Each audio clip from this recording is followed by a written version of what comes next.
Hello, dear friends.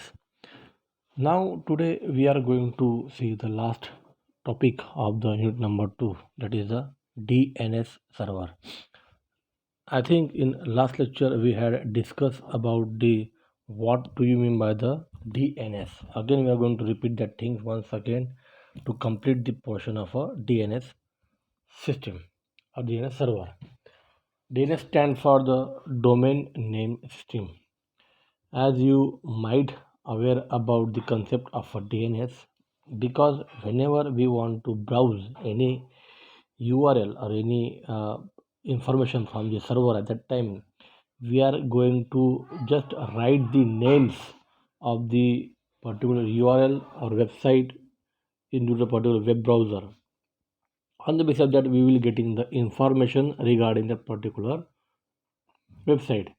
So how this will be happen, how we can giving the particular name instead of the particular IP addresses and all the things, because it is very difficult to remember the names for the various sites, because number of sites which will be available, which will be provided with the information regarding their particular services and all the things. So it is very difficult to remember the name numbers in the mind, and very difficult to remember the IP addresses of that particular websites. So instead of that, they will provide the naming conversion to that particular IP addresses. So on the basis of that, it is easy to remember that particular names of that particular website, so that we can easily browse that websites from the server. So what will happen that domain name system will provide you the services, so that IP addresses will convert that name, their system will convert that name into the particular IP addresses. How this will be happen, how this working will be happen, that will be we are going to discuss. In the last lecture, we also discussed about the what is exactly the characteristics regarding the DNS. So again, we are going to revise that thing, and again we are going to see how exactly the resolver and namespaces and the particular components of the DNS. So addresses are used to locate the objects from the particular servers. Names are easier to remember than the numbers. I had already discussed about that. It is very difficult to remember the numbers instead of the name.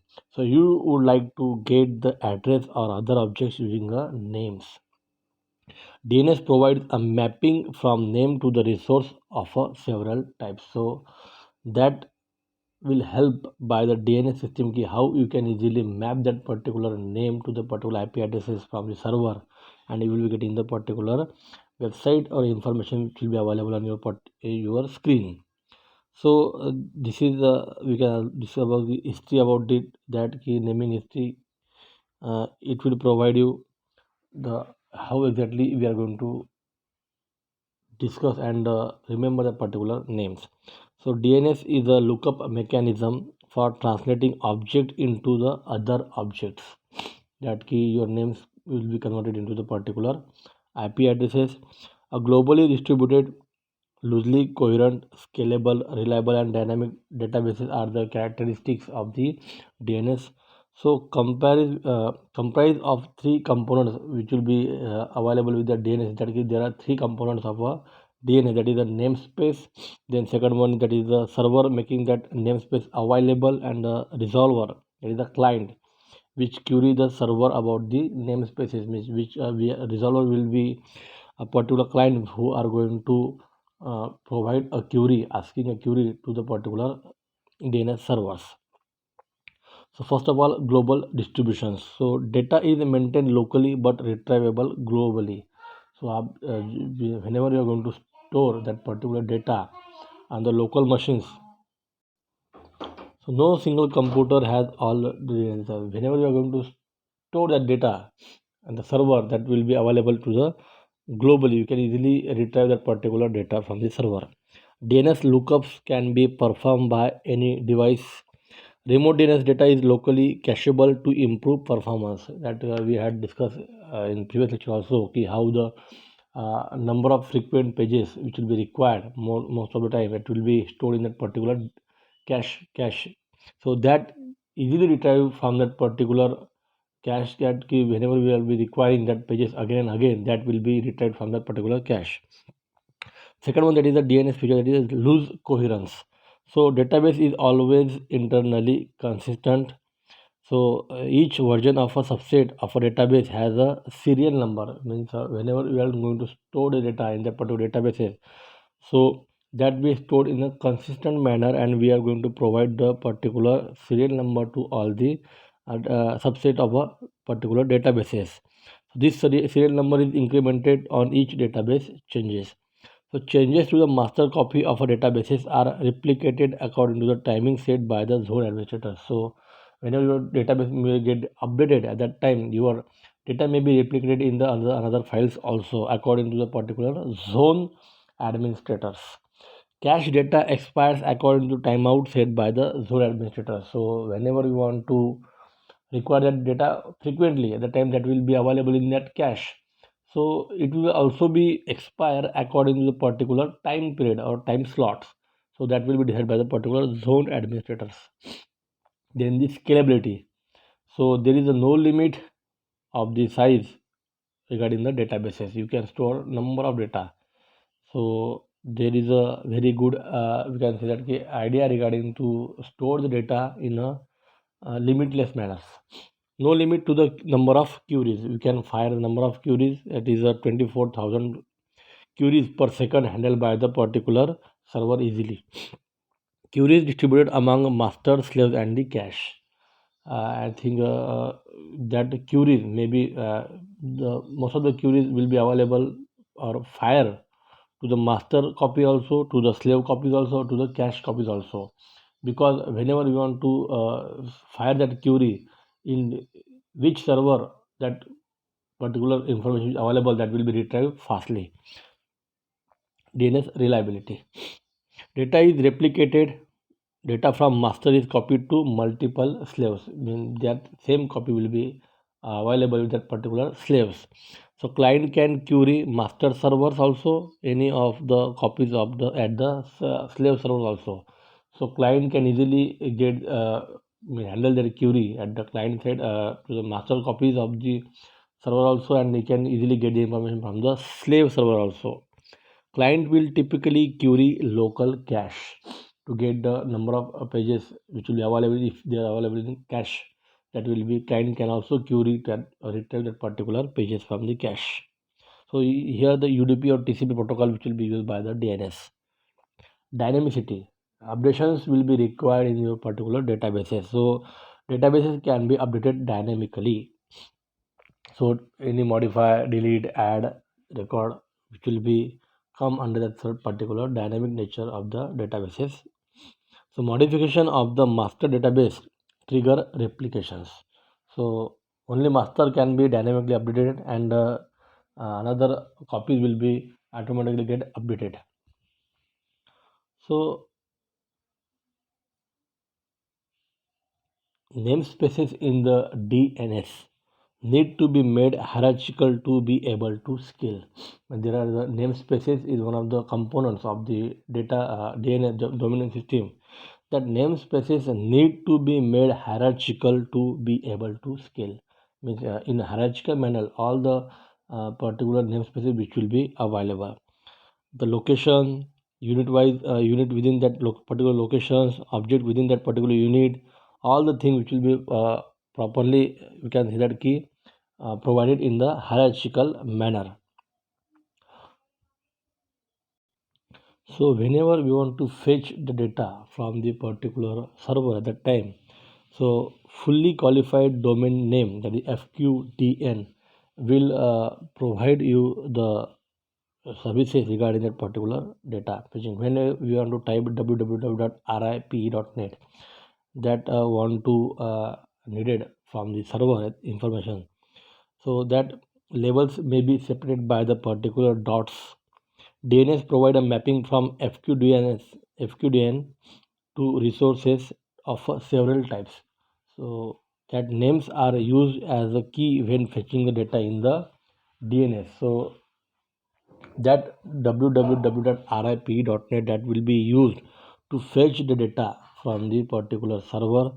that data may be fetched in the particular DNS. Then that DNS maps names into the using resources records. That names will be converted into particular addresses, resource addresses, so that key you will be getting the particular information regarding that particular information. So DNS will be maps that names into the particular data using the resource records, which will be stored in the particular server. So domain names can be mapped to a particular tree. Means here we are going to see how the tree structure which will be available. Here that tree structure will be shown like that key from bottom to top. That is the net.edu dot or com that will be available here. These are the particular domains which will be available under that particular domain. There will be the subdomains which will be available, that is under the com, that is Google, Moon, TISLab and Sun. So in the edu there is ISI, and then will be the up to the net, that will be RIPE. So domain names can be mapped to a tree. New branches at the dots. No restrictions to the amount of branches. You can add a number of branches to the particular tree. So that branches will be new branches we are going to add, that will be considered under the particular dots. So these are the net.edu.com, that will be the domain, and the another which will be shown in that particular branches, that will be the particular subdomains regarding that particular domain. So this is the diagram regarding the DNS. So domains are namespaces. Everything below .com is the com domains, means in a com, net, edu and com, these are the domains, and everything below the com, the sub branches which will be available, that is there will be the subdomains that will become under the .com. So everything below the RIP.net is the RIP.net domain, and is the another is the net domain, that is the net, and after that there is a RIP, one of the subdomain. Then if the RIP contain the number of branches which will be available, FTP, DISI, www, WS2, WSL. So these are the namespaces which will be from the particular domains. You can see how the .com domains which will be available, how the net net domains which will be available, and these are the rip.net domain, means the net is the main domain and the RIP, that is the subdomain, so it will be considered as a rip.domain. Delegations. Administrators can create subdomains to group host according to geography, organizational affiliation, or any other creation criteria. So any administrator of a domain can delegate responsibility for mapping a subdomain to someone else. The parent domain retain a link to the delegate subdomains, so that parent domains remember who is the delegate to the subdomain to. The concept of zone and the delegations. Zones are administrative spaces. Zones administrators are responsible for portions of a domain's namespaces. Authority is delegated from a parent and to the particular child. So here that key net domain which will be available, that is a particular we can see that key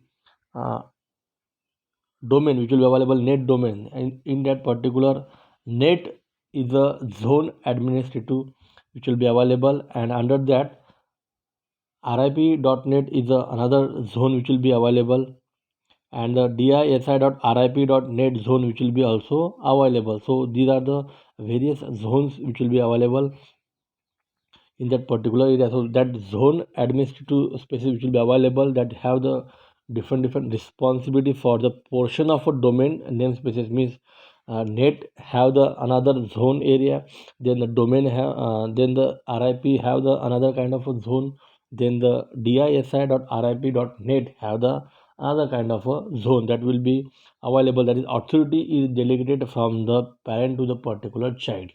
So these are the we can see that key like manner which are going to follow in that particular domains, how the delegations and zone will be allocated. Then concept of the name server. Name server answers the DNS questions. means the questions or queries which will be fired by the DNS, that will be answered by the name server. Several types of a name server which will be available: authoritative servers, recursive servers, and a mixture of a functionality. Authoritative servers may have the masters, that have, we call it as a primary, and the slave, we call it as a secondary. Caching or recursive server have the uh, caching folders and a mixture of a function. These are the three types of a server, several types of a name server which will be available. So concept of name server: authoritative name servers give authorities answer for one or more zone. The master server normally loads the data from a zone files. A slave server normally replicates the data from the master via zone transfer. So how the master file which will be available, how the slave which will be available, so what kind of answers will be getting from that particular various kind of zones. So basically the master server normally load the data from the zone files, and that slave server will be replicate the data from the master via the zone transfer. So recursive server do not actually lookups. They ask question to the DNS on behalf of the clients. But recursive server can't look into the particular server.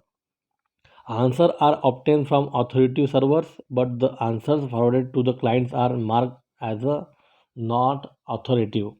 Answers are stored for future reference in the cache.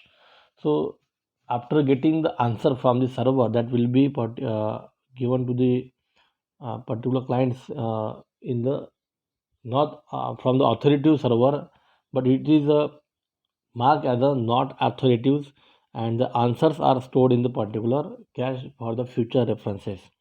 Resolvers ask the question to the DNS system on behalf of the applications. Means client is usually handle that particular ask that particular queries, and that query will be solved. That is, resolver will have the particular kind of ask the question to the DNS system from the on the behalf of the applications.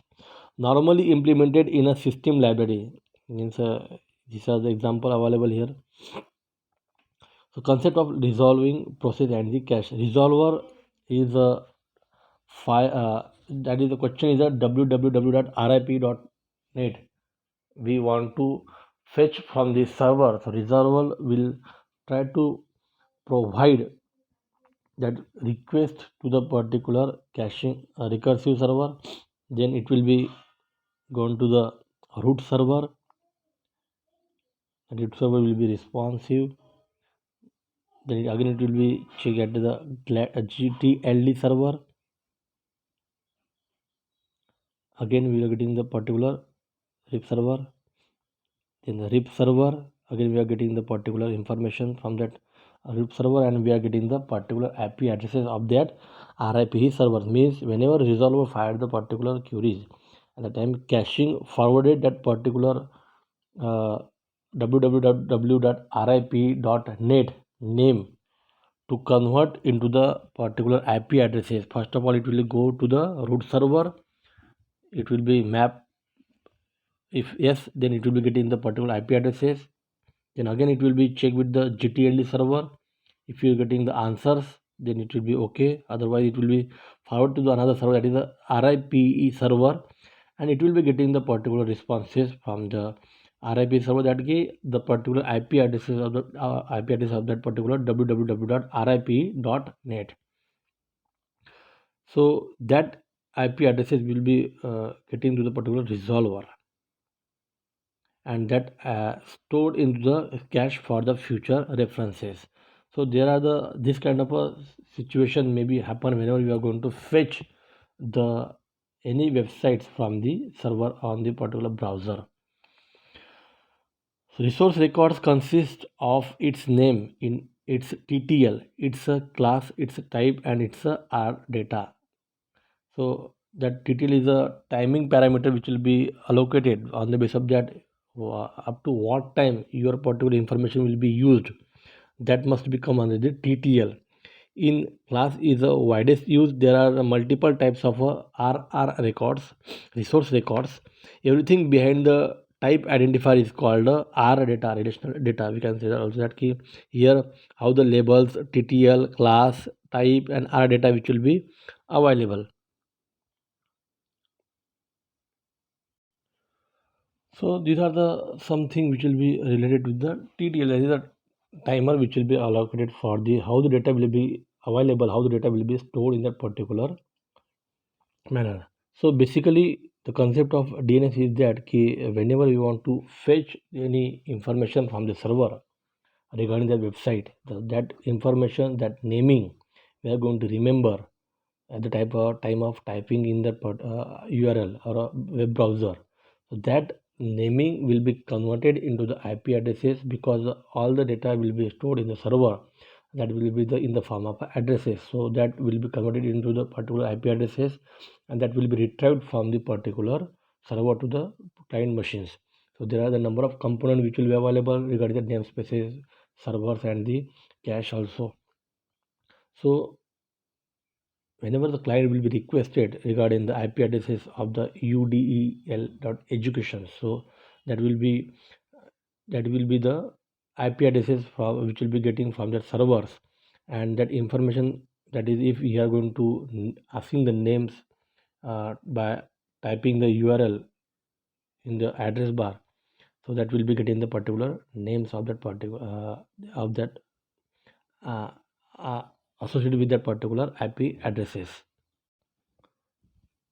So we had discussed that what do you remember the namespaces? Namespaces is the specification for a structure, namespace, and data associated with that particular name, that is a domain and subdomain and all the things which will be available. These are the namespace, that is a domain and a subdomain and the various kind of branches. We are going to form a tree structure, we call it as a namespaces. So namespace is a specification for structure, namespaces, and the data associated with that particular names.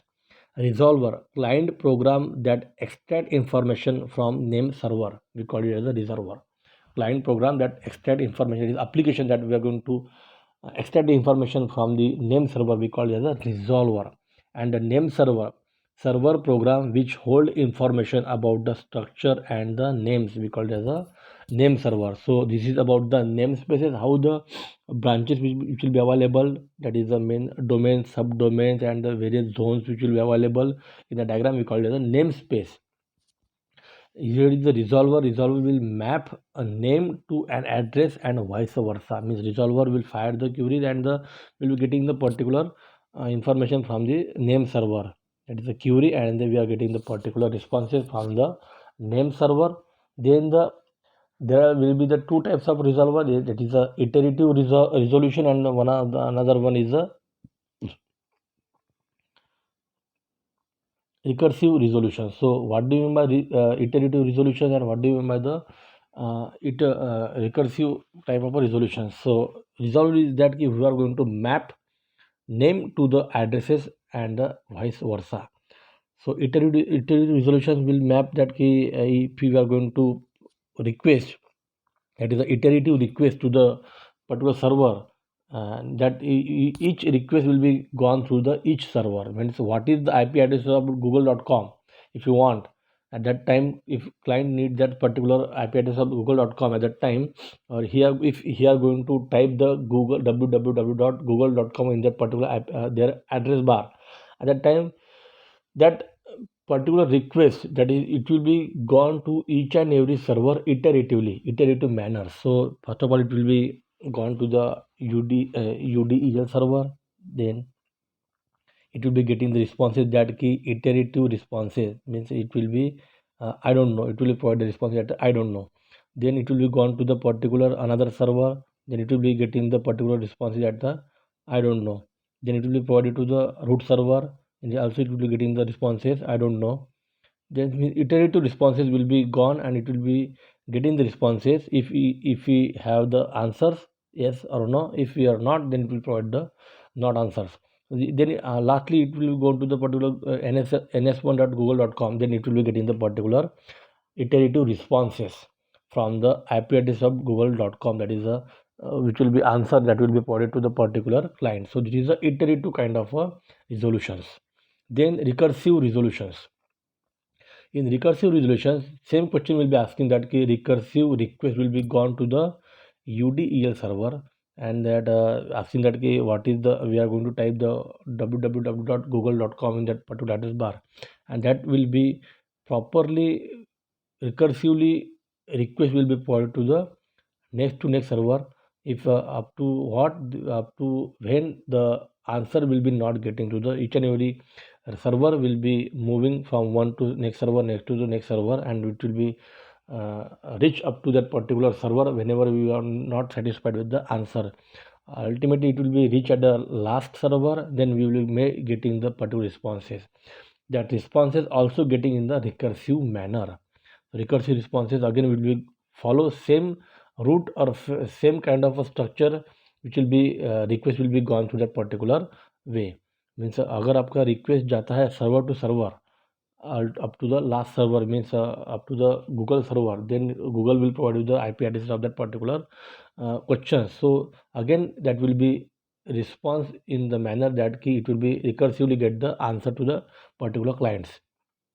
This is the recursive way of the responses. So this is about the recursive resolutions. Then the name server, we have also discussed about the authority data, cache data, and agent which will be available. There will be the zone type of a data file which will be available. Means zone type will be delegations, and the authority which will be available with that particular name server. Masters and slave copies and cache copies will be available. So all the copies will be stored properly in that different files. So we can see the block diagram regarding that particular client and the name server which will be and the particular process will be happen. Query which will be fired by the particular user program to the resolver, then resolver will take the references from the cache. If it will be available in that particular cache, then it will be getting the answer, because first of all we need to take references from the cache, if that, to check that key that will be available in that particular cache or not. Then it will be available, okay, then it will be fired to the foreign name server. Then the responses will be getting from that particular foreign name servers, and it will be stored in that particular cache, because it will be not available in that cache memory, cache type of a server. So we are going to store that in a cache for the further references, and again it will be response to the particular client. So this is the particular block diagram of a DNS system. You can say that how the user will be provided the queries and how the responses will be getting, means that how we will getting the user will provide the queries. It will go on to the resolver will check the from the cache it will be available or not. Then again it will be provided to the server, name server, and we will be getting the responses. That particular response will be stored into the cache for the further references, add to the particular cache, updated their particular cache, and the responses will be getting to the particular user. So this is the block diagram about the DNS system.